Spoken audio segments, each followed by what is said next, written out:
Hi guys, welcome to my YouTube channel.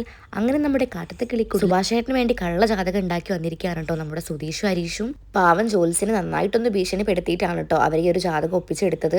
എന്നിട്ട് അവർ അയാളോട് പറഞ്ഞിട്ടുണ്ടായിരുന്നു, ഏതൊരു പെണ്ണ് വന്നാലും അവരുടെ ജാതകമായിട്ട് സുഭാഷേട്ടൻ്റെ ജാതകം ഒത്തുപോകണം, അത്രയും നല്ല അടിപൊളി ജാതകം ഞങ്ങൾക്ക് എഴുതിത്തരണം എന്നൊക്കെ പറഞ്ഞിട്ടുണ്ടായിരുന്നു കേട്ടോ. അങ്ങനെ 2000 ഉറുപ്പിയും കൊടുത്തു. അങ്ങനെ ജാതകം സെറ്റാക്കി അവർ വീട്ടിലേക്ക് വരാണ് കേട്ടോ. വീട്ടിലെത്തിയപ്പോഴേക്കും നമ്മുടെ നിധിയും പിന്നെ നികേഷും കൂടെ വീടൊക്കെ വൃത്തിയാക്കാണ് കേട്ടോ. കാരണം പെണ്ണ് വീട്ടുകാർ വരുമല്ലോ. സുഭാഷേട്ടനാണെങ്കിൽ അറിയില്ല. അപ്പോൾ നികേഷ് പറയുന്നുണ്ട്, ഇടത്തി പുലിവാലാവോ, നമുക്കിത് പറഞ്ഞാലോ. അപ്പോൾ നിധി പറയുന്നുണ്ട്, പറയണോ, പക്ഷെ സുഭാഷേട്ടൻ ചൂടാവോ, അതാണ് എനിക്ക് ടെൻഷൻ. അത് കേട്ടപ്പോൾ നികേഷ് പറയുന്നുണ്ട്, ഏടത്തി പറഞ്ഞ സുഭാഷേട്ടൻ ഒരിക്കലും ചൂടാവില്ല. അത് പറഞ്ഞുകൊണ്ടിരിക്കുമ്പോഴാണ് ജാതകം കൊണ്ട് നമ്മുടെ സുധീഷും അതുപോലെ ഹരീഷും കൂടെ വരുന്നത് കേട്ടോ. അങ്ങനെ ഇവർ പിന്നെ അതിനെപ്പറ്റി സംസാരിക്കുന്നുണ്ട്. അതിനിടയ്ക്ക് നിധി പറയുന്നുണ്ട്, എന്തായാലും ഈ ഒരു കല്യാണം ഒത്തു വന്നാൽ മതിയായിരുന്നു, ആരായാലും സുഭാഷേട്ടന് ജീവിതം കിട്ടിയാൽ മതിയായിരുന്നു. അത് കേൾക്കുമ്പോൾ സുധീഷ് പറയുന്നുണ്ട്, എന്താ നിധി നീ ഇങ്ങനെ പറയുന്നത്, ഇപ്പോൾ നമുക്ക് പെണ്ണ് വീട്ടുകാരെ പിന്നെ നമുക്ക് അന്വേഷിക്കേണ്ട, ആ കുട്ടിക്ക് വേറെ വല്ല ബന്ധമുണ്ടോ അല്ലെങ്കിൽ എന്തെങ്കിലും കുഴപ്പമുണ്ടോ എന്നൊക്കെ നമ്മൾ അന്വേഷിക്കേണ്ടേ. അത് കേട്ടപ്പോൾ നിധി പറയുന്നുണ്ട്, ഞാൻ അതിന് അങ്ങനെയൊന്നും പറഞ്ഞില്ലല്ലോ, ഞാൻ എന്തായാലും സുഭാഷേട്ടൻ്റെ കല്യാണം കണ്ടു കാണുന്നില്ല പറഞ്ഞിട്ടുള്ളൂ, ഇയാൾ തന്നെ വേറെ രീതിക്കൊക്കെ ചിന്തിക്കുന്നത് വള സംസാരിച്ചുകൊണ്ടിരിക്കും എന്നവൾ തിരിച്ച് പറയണം കേട്ടോ. അപ്പോഴേക്ക് സുധീഷ് ഒന്ന് ചമ്മിയിട്ടുണ്ട്. അങ്ങനെ പിന്നെ ഹരീഷാണെങ്കിൽ സുഭാഷേട്ടനെ വിളിച്ചുകൊണ്ട് വരികയാണ് കേട്ടോ. സുഭാഷേട്ടനൊന്നും മനസ്സിലായില്ല. കാരണം എന്തിനാ ഞാൻ വർക്ക് ചെയ്യുന്നിടത്തുനിന്ന് ഇവരെന്നെ വിളിച്ചുകൊണ്ട് വന്നതെന്നുള്ളൊരു ചിന്തയാണ്. കാരണം വീട്ടിലെത്തിയപ്പോഴേക്കും എല്ലാവരും ഉണ്ട്. അപ്പോൾ സുഭാഷ് ചോദിക്കുന്നുണ്ട്, അല്ല എന്താ ഇത്ര പെട്ടെന്ന്, എന്താ ഇത്ര അത്യാവശ്യം. അപ്പോൾ നിധി പറയുന്നുണ്ട്, സുഭാഷേട്ടൻ ഒന്നീ കസാരയിൽ ഇരിക്കുക എന്ന് പറഞ്ഞിട്ട് അവിടെ ഉള്ളൊരു ചെയറിൽ ഇരുത്തുകയാണ് കേട്ടോ. എന്നിട്ടൊന്ന് ശ്വാസം അയഞ്ഞു വിടും, ഞങ്ങൾക്കൊരു കാര്യം പറയാനുണ്ടെന്ന് പറയുമ്പോൾ സുഭാഷേട്ടൻ ആ അന്തം വിട്ടിരിക്കുകയാണ്. അങ്ങനെ ആര് സുഭാഷേട്ടനോട് ഈ കാര്യം പറയും എന്നുള്ള കാര്യത്തിലായി പിന്നെ തർക്കം. നിധിയാണെങ്കിൽ സുധീഷിനോട് പറയുന്നു, സുധീഷ് ഹരീഷിനോട് പറയുന്നു, ഹരീഷ് വീണ്ടും സുധീഷിനോട് പറയുന്നു. അങ്ങനെ ഒടുവിൽ നിധി പറയുന്നുണ്ട്, ഞാൻ തന്നെ പറയാം. അങ്ങനെ അവൾ കാര്യം പറയാൻ കേട്ടോ. സുഭാഷേട്ടൻ വേറെ ഒന്നുമല്ല, ഒരു കൂട്ടരെ കാണാൻ വരുന്നുണ്ട്. അത് കേട്ടപ്പോൾ തന്നെ സുഭാഷേട്ടൻ ഈ തിരക്കിട്ട പണിയിലാണോ ഈ ഒരു പെണ്ണ് കാണൽ എന്ന് പറഞ്ഞിട്ട് അവിടെ നിന്ന് എഴുന്നേൽക്കാണ് കേട്ടോ. അപ്പോൾ എല്ലാവരും കൂടെ പിടിച്ച് വീണ്ടും ചെയറിൽ ഇരുത്തുന്നുണ്ട്. അപ്പോൾ നിധി പറയുന്നുണ്ട്, അയ്യോ നമ്മൾ അങ്ങോട്ട് പോകേണ്ട സുഭാഷേട്ടാ, അവരിങ്ങോട്ട് വരും. അവരിങ്ങോട്ട് വരും, അതെന്താ അങ്ങനെ? അതങ്ങനെ സുഭാഷേട്ടാ, അതൊക്കെ ഞാൻ വിളിച്ച് സെറ്റാക്കിയിട്ടുണ്ട്. എന്താ നിധി, നിനക്ക് എന്താ വട്ടുണ്ടോ? എത്ര കാലമായി ഇതിൻ്റെ പുറകെ പോകുന്നു, എന്തെങ്കിലും നടന്നോ? ഇനി എന്നെ കൊണ്ട് വയ്യ, എൻ്റെ പണിയെങ്കിലും നടക്കട്ടെ. പക്ഷെ അനിയന്മാർ വിടുവോ സുഭാഷേട്ടനെ? അവർ വീണ്ടും പിടിച്ച് മുറുക്കിയിട്ട് പറയുന്നുണ്ട് നികേഷ്, സുഭാഷേട്ടൻ സെറ്റ്, അങ്ങനെ കൈയടിച്ച് പാസ്സാക്കിയൊക്കെ എന്നും പറഞ്ഞ് എല്ലാവരും കൈയടിക്കാണ് കേട്ടോ. അപ്പോൾ സുഭാഷേട്ടൻ നികേഷിനോട് എന്തുവാടാ ഇതെന്നൊക്കെ പറയുന്നുണ്ട്. അങ്ങനെ സുധീഷ് പറയുന്നുണ്ട്, സുഭാഷേട്ടാ അവരിപ്പോൾ വരും, നമുക്ക് എന്തായാലും മേക്കപ്പ് ചെയ്യണ്ടേ, ചെക്കനൊരുക്കണ്ടേ.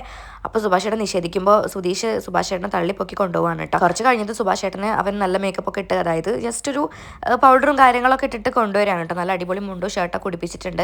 അങ്ങനെ പുറത്തേക്ക് കൊണ്ടുവരാം. കറക്റ്റ് സമയത്ത് തന്നെ ഭാസ്കരൻ പുറത്തുനിന്ന് വരുന്നുണ്ട്. അങ്ങനെ ഭാസ്കരനോട് നിധി ഈ കാര്യം പറയുന്നുണ്ട്. അപ്പോൾ ഭാസ്കർ ചോദിക്കുന്നുണ്ട്, സാധാരണ നമ്മൾ അങ്ങോട്ട് പോയി ചായയും വടയൊക്കെ കഴിക്കാറില്ലേ പതിവ്, ഇതെന്താ അപ്പോൾ അവർ ഇങ്ങോട്ട് വരുന്നത്, ചെക്കൻ എന്തെങ്കിലും പ്രശ്നം ഉണ്ടോന്ന് അറിയാനാണോ?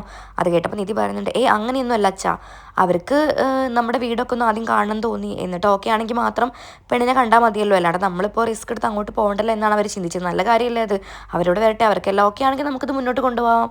എന്നിട്ട് അവൾ പറയുന്നുണ്ട്, അച്ഛൻ പോയി മാറ്റി കൊടുത്തു വാ, കാരണം അവർ വരുമ്പോൾ അച്ഛൻ ഇവിടെ ഉണ്ടാവണമല്ലോ.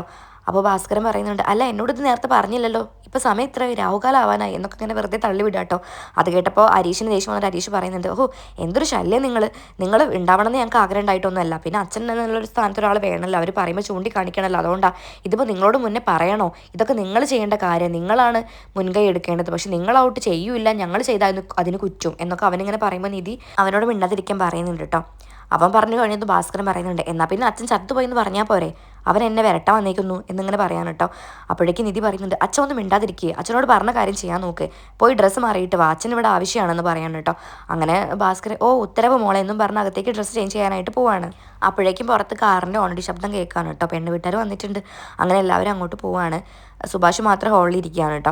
അങ്ങനെ പോയി, പക്ഷെ അവർ പുറത്തേക്ക് ഇറങ്ങുന്നില്ല. ബ്രോക്കർ സ്കൂട്ടിയിലുണ്ട്, പക്ഷെ കാറിൽ നിന്ന് ആരും പുറത്തേക്ക് ഇറങ്ങുന്നില്ല. അപ്പോൾ ഇവർക്കൊരു പന്തികേട് തോന്നി, ഇപ്പോൾ വീട് കണ്ടിട്ട് ഇഷ്ടപ്പെട്ടില്ല എന്നൊക്കെയാണ് ഇവർക്ക്, ഇനിയും തങ്ങളെല്ലാവരും മുന്നിൽ അപമാനിക്കപ്പെടുമെന്നൊക്കെയുള്ളൊരു വിഷമം എല്ലാവരും ഉള്ളിലുണ്ട് കേട്ടോ. അങ്ങനെ സുധീഷ് പെട്ടെന്ന് തന്നെ ഓടി ചെന്നിട്ട് ബ്രോക്കറോട് ചോദിക്കുമ്പോൾ ബ്രോക്കർ പറയുന്നുണ്ട്, 4 മണി ആവട്ടെ, അപ്പോഴേ അവർ ഇറങ്ങുമോ, അപ്പോഴാണല്ലോ കറക്റ്റ് സമയം.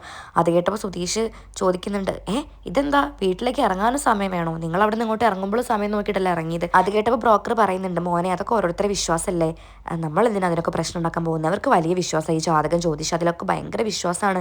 അപ്പോൾ എന്തായാലും 4 മണി ആവട്ടെ, എന്നിട്ട് അവർ ഇറങ്ങിക്കോളും. അതും പറഞ്ഞിട്ട് ബ്രോക്കർ ഇങ്ങനെ ചിരിക്കുമ്പോൾ സുധീഷ് പറയുന്നുണ്ട്, എന്തൊരു അന്ധവിശ്വാസം, എന്തായാലും കുഴപ്പമില്ല, സുഭാഷേട്ടൻ്റെ കല്യാണമല്ലേ നടക്കട്ടെ എന്നും പറഞ്ഞ് അവൻ നിധീൻ്റെ അടുത്തേക്ക് വരുമ്പോൾ അവൾ ചോദിക്കുന്നുണ്ട്, അല്ല അവരെന്താ ഇറങ്ങാത്തെ, അവൾക്ക് നല്ല ടെൻഷൻ ഉണ്ട് കേട്ടോ. ഇനിയിപ്പോൾ വീട് കണ്ടിട്ടാണോ ഒന്നും അറിയില്ലല്ലോ, അല്ലെങ്കിൽ വരുന്ന വഴിക്ക് ഇനി എവിടെയെങ്കിലും അന്വേഷിച്ചപ്പോൾ നെഗറ്റീവ് കിട്ടിയിട്ടാണോ ഒന്നും അറിയില്ലല്ലോ, ആകെ ടെൻഷൻ ആയിട്ടുണ്ട് അവൾ.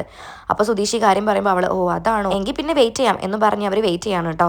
അങ്ങനെ സമയമായതും അവർ കാറിൽ നിന്ന് ഇറങ്ങാണ് കേട്ടോ. ഇറങ്ങി അപ്പോൾ തന്നെ അവളുടെ അമ്മ, അതായത് ആ പെൺകുട്ടിയുടെ അമ്മ നിധിയോട് പറയുന്നുണ്ട് ചെറിയ വീടാണല്ലേ എന്ന്. അപ്പോഴേ അവർക്കൊരു നെഗറ്റീവൊക്കെ തോന്നിയെങ്കിലും കുഴപ്പമില്ല. അങ്ങനെ എല്ലാവരും കൂടെ അകത്തേക്ക് കയറിയിരിക്കുകയാണ് കേട്ടോ. അപ്പോൾ അവർ ചോദിക്കുന്നുണ്ട് ഇതാണോ ചെറുക്കൻ? അതെ അതെ, ഇതാണ് ഞങ്ങളുടെ സുഭാഷേട്ടൻ, ഇതാണ് ചെറുക്കൻ എന്ന് പറയാൻ കേട്ടോ. അപ്പോഴേക്കും ആ പെൺകുട്ടിയുടെ അച്ഛൻ പറയുന്നുണ്ട് ഞങ്ങൾക്ക് വലിയ വിശ്വാസമാണ് ജാതകം ജ്യോതിഷം അതിലൊക്കെ, അപ്പോൾ ഞങ്ങൾ അതൊക്കെ നോക്കിയിട്ട് ഞങ്ങളെ കുട്ടിയെ കൊടുക്കൂ, അതുപോലെ തന്നെ ഞങ്ങൾക്ക് പൊരുത്തും ഒക്കെ 10ൽ 10 എന്നൊക്കെ പറയാൻ കേട്ടോ. അവളിപ്പം BCom കഴിഞ്ഞു. ഞങ്ങളുടെ മകളുടെ പേര് നിമിഷ എന്നാണ്. ഇതുവരെ ജോലിക്കൊന്നും വിട്ടിട്ടില്ല.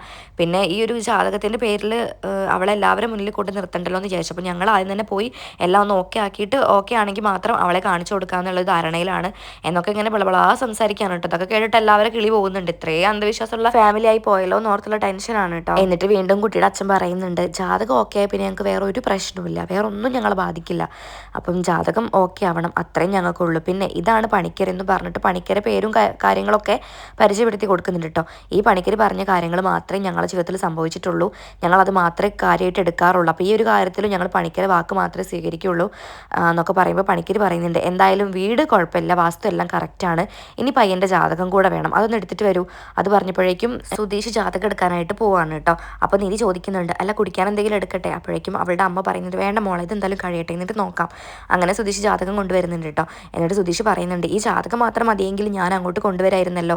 അത് കേട്ടപ്പോൾ പണിക്കർ പറയുന്നുണ്ട് ഏയ് അതെങ്ങനെ ശരിയാവും, വീടിൻ്റെ രാശി വാസ്തു എല്ലാം നോക്കണം, എല്ലാം ശരിയായാൽ മാത്രമേ നമുക്ക് ജാതകം നോക്കാൻ പറ്റൂ എന്നും പറഞ്ഞിട്ട് കവിടി നിരത്തുകയാണ് കേട്ടോ. അങ്ങനെ കവിടി നിരത്തിക്കൊണ്ടിരിക്കുന്ന പണിക്കരുടെ മുഖത്ത് ഒരു രസമില്ലാത്ത ഭാവമൊക്കെ തെളിയുന്നുണ്ട്, അതായത് ഒരു നിരാശ പോലെ. എന്നിട്ട് പറയുന്നുണ്ട് ഒന്നും അങ്ങോട്ട് ശരിയാവുന്നില്ലല്ലോ, ഇതെന്താ പുതിയ ജാതകമാണോ? അത് കേട്ടപ്പോൾ സുധീഷ് ഒന്ന് പരുങ്ങുന്നുണ്ട്. എന്നിട്ട് പറയുന്നുണ്ട് അതേ പഴയ ജാതകം നഷ്ടപ്പെട്ടു പോയി, അപ്പം ഞങ്ങൾ പുതിയതുണ്ടാക്കിയത്, ആരാ എഴുതിയത്? അങ്ങനെ അയാളുടെ പേരൊക്കെ പറഞ്ഞു കൊടുക്കുന്നുണ്ട് കേട്ടോ. എന്നിട്ട് പണിക്കർ വീണ്ടും ഒന്ന് ഗണിച്ച് നോക്കിയിട്ട് പറയുന്നുണ്ട് എന്തൊക്കെ തന്നെ ആയിട്ടും ഈ ഒരു ജാതകം നമ്മുടെ കുട്ടിയായിട്ട് ചേരുന്നില്ലല്ലോ.